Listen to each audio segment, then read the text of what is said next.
প্রতারণার শিকার সেই গরু বিক্রেতাকে ওমরাতে পাঠালেন চিত্রনায়িকা অপু বিশ্বাস।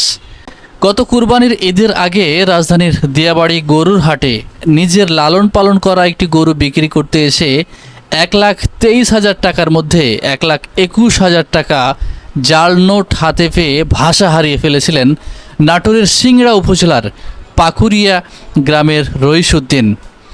এক বুক হতাশায় তিনি কেঁদে উঠলেন।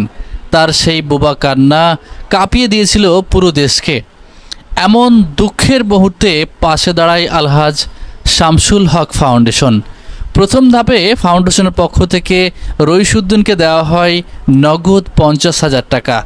এরপর আরও বিভিন্ন মাধ্যমে বেশ কিছু সহায়তা পান রইসুদ্দিন।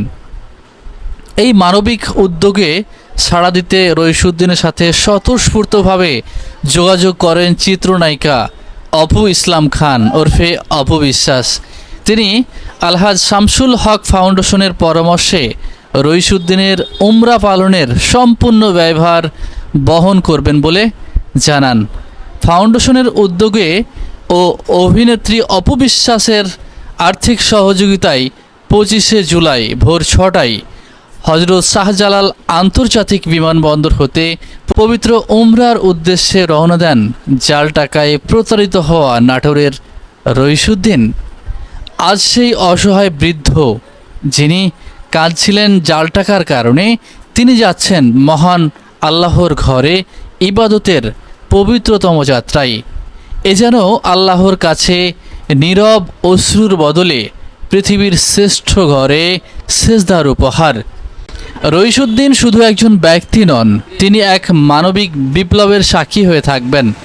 অবশেষে আজ তিনি তার পরম আকাঙ্ক্ষিত পবিত্র ওমরার পথে রওনা দিলেন।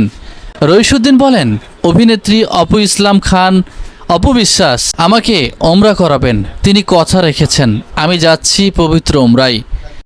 চিত্রনায়িকা অপু বিশ্বাস বলেন, তিনি আমার বাবার বয়সী। আজকে যদি আমি তার মেয়ে হতাম তাহলে হয়তো এমন কিছুই করতাম। আমি চাই উনি আমার সন্তান পরিবারের জন্য দোয়া করুক, এতটুকুই। তাকে যে আমি উমরা পালনে পাঠাতে পেরেছি এটাই আমার সৌভাগ্য।